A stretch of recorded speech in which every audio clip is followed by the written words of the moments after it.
Number 1, पहाड़िया विद्रोह।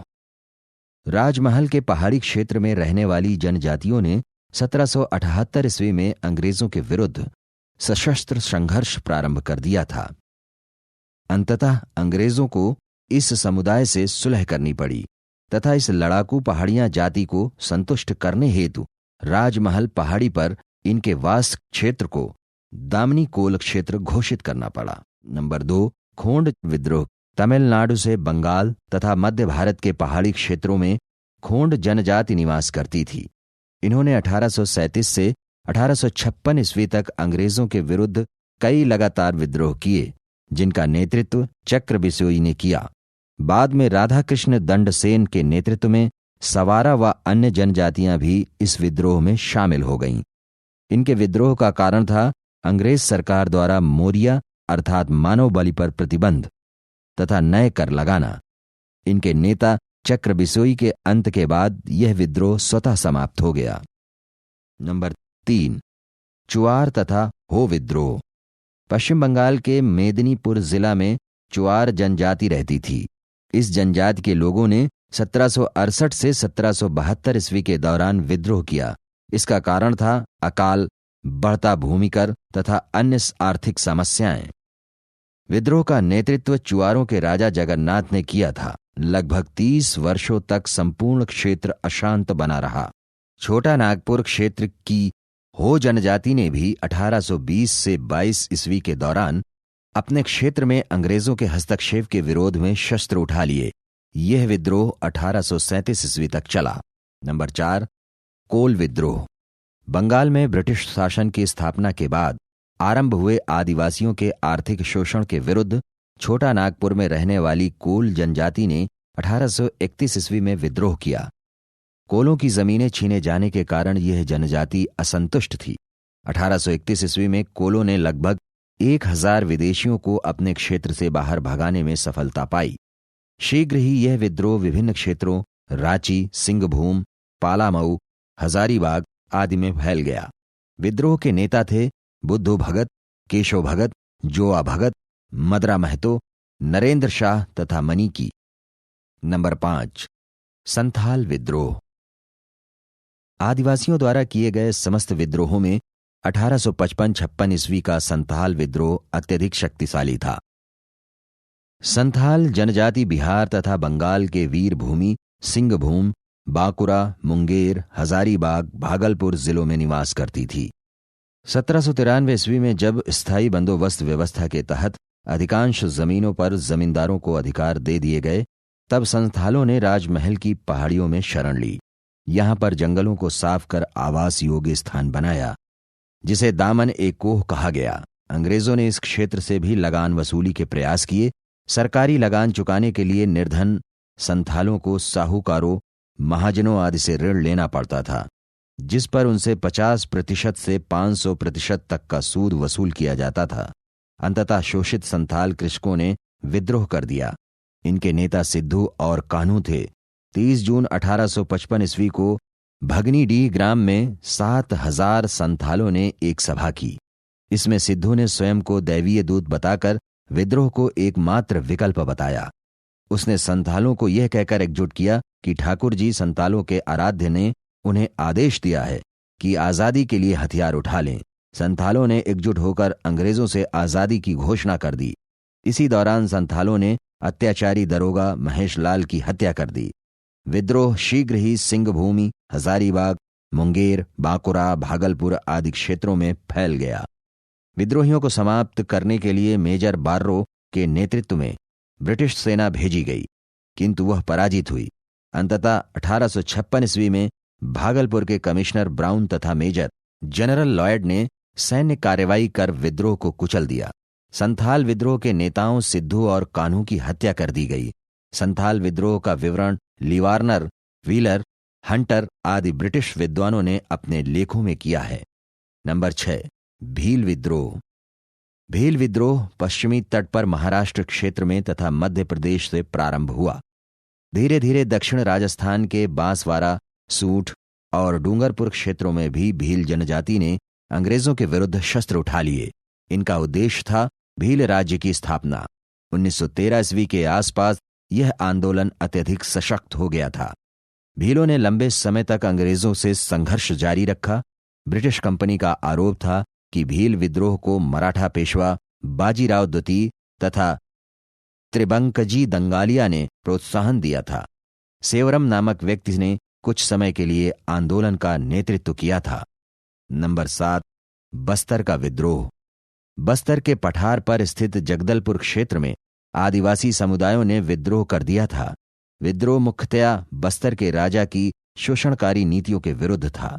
इसके अतिरिक्त सामंतों द्वारा भारी कर वसूल करना तथा वन अधिनियमों के तहत आदिवासियों के लकड़ी काटने आदि गतिविधियों पर प्रतिबंध लगाना विद्रोह के अन्य कारण थे। नंबर 8, भुयान और जुआंग विद्रोह। ये विद्रोह 1867-68 तथा 1891-93 के दौरान 2 चरणों में उड़ीसा के केओंझर क्षेत्र में हुए थे। प्रथमतः विद्रोह इस क्षेत्र की भुयान जनजाति द्वारा किया गया था। इनका नेतृत्व रत्न नायक ने किया। इस विद्रोह का प्रमुख कारण था अंग्रेजों द्वारा आदिवासी समुदायों की राय लिए बिना केओंझर में नए राजा की नियुक्ति किया जाना, जो कि स्थापित परंपरा के विरुद्ध था। अब तक भुयान जनजाति की उपस्थिति में ही नए राजा की नियुक्ति होती थी। 1891 ईस्वी में विद्रोह का दूसरा चरण प्रारंभ हुआ, जब कोल और जुआंग आदिवासी समुदाय भी विद्रोह में शामिल हो गए। विद्रोह के दूसरे चरण का कारण था केओंझर के राजा की शोषणकारी नीतियां। नंबर 9, कोया विद्रोह। यह विद्रोह आधुनिक आंध्र प्रदेश के पूर्वी गोदावरी क्षेत्र में शुरू हुआ। विद्रोह का मुख्य केंद्र चोडावरम का रंपा क्षेत्र था, जहां आदिवासी कोया और कोंडा ने 1803 से 1880 के मध्य अपने राजाओं के विरुद्ध संगठित विद्रोह किए। 1879-80 में हुए विद्रोह का नेतृत्व टोम्पा सोरा नामक व्यक्ति ने किया। विद्रोह के प्रमुख कारण थे वन संपदा पर आदिवासियों के परंपरागत अधिकारों की मान्यता समाप्त करना, साहूकारों, पुलिस एवं सामंतों की ज्यादतियां आदि। आंदोलन के नेता मलकानगिरी के राजा टोम्पा के अंत के बाद ही इस आंदोलन को दबाया जा सका। इस कार्य के लिए सरकार को मद्रास इन्फेंट्री के 6 रेजिमेंट्स की सहायता लेनी पड़ी, जो इस आंदोलन की सशक्तता का आभास देता है। 1886 ईस्वी में कोया समुदाय ने राजा अनंतयार के नेतृत्व में पुनः विद्रोह किया। इन्होंने अपने आंदोलनकारी धड़े को रामसंडू राम की सेना की संज्ञा दी थी। नंबर 10, ताना भगत आंदोलन। ये प्रथम विश्व युद्ध 1914 के उपरांत मुंडा एवं ओरांव आदिवासी समुदायों के बीच प्रारंभ एक प्रकार के संस्कृतिकरण आंदोलन थे। इस आंदोलन की शुरुआत आदिवासियों के मध्य उन लोगों ने की जो भगत अर्थात फकीर या धर्माचार्य थे। इसलिए इन आंदोलनों को ताना भगत आंदोलन की संज्ञा दी गई। ओरांव लोग इन आंदोलनों को कुरुख धर्म या ओरांव लोगों का मूल धर्म मानते थे। इन आदिवासी आंदोलनकारियों पर गांधीवादी कार्यों का व्यापक प्रभाव पड़ा, जिसके कारण 1920 ईस्वी में कांग्रेस का ताना भगतों से घनिष्ठ संबंध स्थापित हो गया। कांग्रेस के नेतृत्व में ताना भक्तों ने नशाबंदी के लिए शराब की दुकानों पर धरना देने जैसे विभिन्न सामाजिक कार्य किए। आंदोलन के नेतृत्वकर्ता थे जतरा भगत, गौरक्षणी भगत एवं बलराम भगत। आंदोलन के अनुयायियों ने मांस एवं मदिरा के परित्याग के लिए लोगों को जागरूक बनाने के प्रयास किए। देवमेनिया भगत नामक एक महिला नेता भी आंदोलन में शामिल थी। 1915 ईस्वी के उत्तरार्ध में ये आंदोलन शक्तिशाली मसीही आंदोलन से जुड़ गया। मसीही आंदोलन का संदेश यह था कि विदेशी शासन व शोषण से मुक्ति हेतु ईश्वर अपना दूत भेजेगा। आंदोलन को ब्रिटिश सरकार द्वारा दमनकारी नीति लागू कर समाप्त किया गया। नंबर 11, मुंडा विद्रोह। मुंडा विद्रोह 1893 से 1900 ईस्वी के मध्य हुआ था। इस अवधि का यह सर्वाधिक प्रसिद्ध आदिवासी आंदोलन था। यह 1899 से 1900 ईस्वी के मध्य चरमोत्कर्ष पर पहुंच गया। इसी समय दिकुओं अर्थात गैर आदिवासियों से मुंडा आदिवासियों का हिंसक संघर्ष प्रारंभ हुआ। मुंडा विद्रोह का नेता बिरसा मुंडा था। इसकी जाति के लोग मुंडा को जगत पिता या धरती आबा कहते थे। मुंडा विद्रोह के नेता बिरसा मुंडा को उलगुलान अर्थात महान हलचल तथा इनके विद्रोह को उलगुलन अर्थात महाविद्रोह के नाम से जाना जाता है। 1893 से 1899 तक का काल इस विद्रोह के लिए पृष्ठभूमि तैयार करने का काल था। इस दौरान मुंडा नेता बिरसा मुंडा ने समुदाय के लोगों को शासन के विरुद्ध संघर्ष के लिए तैयार किया। 1895 ईस्वी में बिरसा ने स्वयं को भगवान का दूत घोषित किया। मुंडाओं की पारस्परिक भूमि व्यवस्था, जो खूंट कट्टी या मुंडारी व्यवस्था कहलाती थी, को शासन द्वारा जमींदारी या व्यक्तिगत भू स्वामित्व वाली व्यवस्था में बदलने के खिलाफ आंदोलन की शुरुआत हुई। कालांतर में यह एक हिंसक राजनीतिक आंदोलन में बदल गया। 1899 ईस्वी में क्रिसमस पर्व की पूर्व संध्या पर बिरसा मुंडा ने मुंडा जाति का शासन स्थापित करने के लिए व्यापक संघर्ष की घोषणा की। लगभग 6000 मुंडा विद्रोही बिरसा के साथ हो लिए। पुलिस स्टेशनों, गिरजाघरों आदि पर आक्रमण किए गए। रांची से सिंहभूम तक तत्कालीन बिहार के विभिन्न क्षेत्रों में विद्रोह तेजी से फैल गया, किंतु सशस्त्र ब्रिटिश सेना के समक्ष विद्रोही टिक नहीं सके। जनवरी 1900 ईस्वी में सैलर के पहाड़ी पर एक संघर्ष में मुंडा ब्रिटिश सेना के हाथों बुरी तरह पराजित हुए।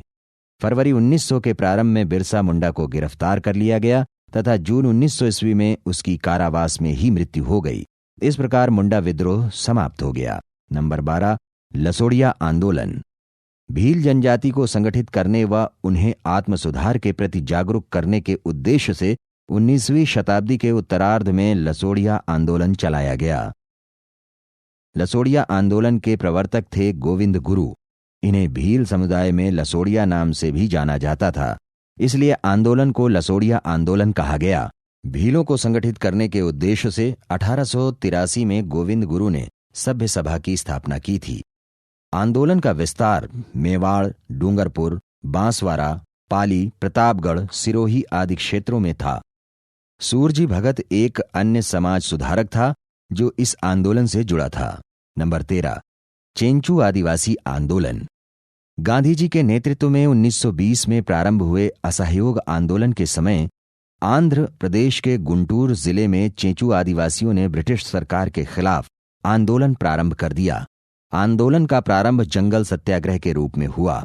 चेंचू आदिवासी कृषक जंगलों में पशुचारण पर लगाए गए भारी शुल्क का भुगतान किए बिना वनों में पशुओं को मुक्त छोड़ दिया करते थे। इस प्रकार वे असहयोग के आदर्श से जुड़े रहे। महात्मा गांधी ने 1927 में कुड्डपाह की यात्रा की थी। वेंकटयप्पा इस आंदोलन से जुड़ा एक प्रमुख नेता था। आंदोलन प्रारंभ में पूर्णतः अहिंसात्मक था, किंतु कालांतर में पालनद नामक स्थान पर कुछ आदिवासियों ने स्वराज की घोषणा कर दी तथा पुलिस बलों पर हमले कर सरकारी संपत्ति को क्षति पहुंचाने आदि जैसी कई हिंसक गतिविधियों का भी सहारा लिया गया। 1921-22 ईस्वी में मोतीलाल तेजावत के नेतृत्व में भील आदिवासी समुदाय तथा बंगाल के संथाल आदिवासियों ने भी असहयोग आंदोलन में सहभागिता की थी। नंबर 14, रंपा विद्रोह। यह एक सशस्त्र आदिवासी विद्रोह अर्थात सैन्य आदिवासी विद्रोह था जो आंध्र प्रदेश के गोदावरी जिले के निकट स्थित रंपा नामक क्षेत्र में केंद्रित था। विद्रोह का प्रमुख कारण था कठोर वन कानून तथा साहूकारों एवं तहसीलदारों द्वारा आदिवासियों का अमानवीय शोषण। गोडेम नामक एक तहसीलदार आदिवासियों के उत्पीड़न के लिए कुख्यात था। इसने जंगलों में सड़क निर्माण हेतु बड़ी संख्या में आदिवासियों को बंधुआ मजदूरी करने को बाध्य किया था, जिसके कारण आदिवासियों में असंतोष एवं आक्रोश बढ़ने लगा। आंदोलन का नेतृत्व सीताराम राजू नामक एक गैर आदिवासी युवक ने किया। यह गांधी जी एवं असहयोग आंदोलन से प्रभावित था, फिर भी यह ब्रिटिश सरकार से टकराने के लिए हिंसा को अपरिहार्य मानता था। इसके नेता सीताराम राजू की गिरफ्तारी के बाद आंदोलन समाप्त हो गया। नंबर 15, वन सत्याग्रह। यह सविनय अवज्ञा आंदोलन 1930-32 से प्रेरित आंदोलन था। इसके तहत विविध आदिवासी समूहों ने लगान तथा वनों के उपयोग हेतु निर्धारित शुल्क देने से मना कर दिया। इसी प्रकार महाराष्ट्र, मध्य प्रांत तथा कर्नाटक तक के क्षेत्र में गरीब कृषक आदिवासियों ने सविनय अवज्ञा आंदोलन की भांति विभिन्न सशक्त आंदोलनों का संचालन किया। यद्यपि ये अहिंसा के सिद्धांतों का पालन नहीं कर सके, बैतूल में गोंड आदिवासियों का गंजन कोरकू एक ऐसा नेता था जिसका उदय आदिवासी वन सत्याग्रह के दौरान हुआ। हजारीबाग में बोंगा मांझी तथा सोमरा मांझी ने वन सत्याग्रह आंदोलनों को सामाजिक सुधार के प्रयासों से जोड़ा और कांग्रेस का भी समर्थन प्राप्त किया। संथाल जनजाति ने शराब निर्माण पर सरकारी रोक का खुला उल्लंघन कर सत्याग्रह प्रारंभ किया। बिहार के पालामऊ में खारवार जनजाति ने इमारती लकड़ी तथा घरेलू उपयोग के लिए वन संसाधनों के प्रयोग संबंधी अधिकारों को पुनर्प्राप्ति हेतु वन सत्याग्रह चलाया। वस्तुतः सविनय अवज्ञा आंदोलन से प्रभावित होकर विविध आदिवासी समूहों द्वारा चलाए गए आंदोलनों, जिनमें मुख्यतः वन अधिकारों की बहाली की मांग शामिल थी, को सम्मिलित रूप से वन सत्याग्रह की संज्ञा दी जाती है।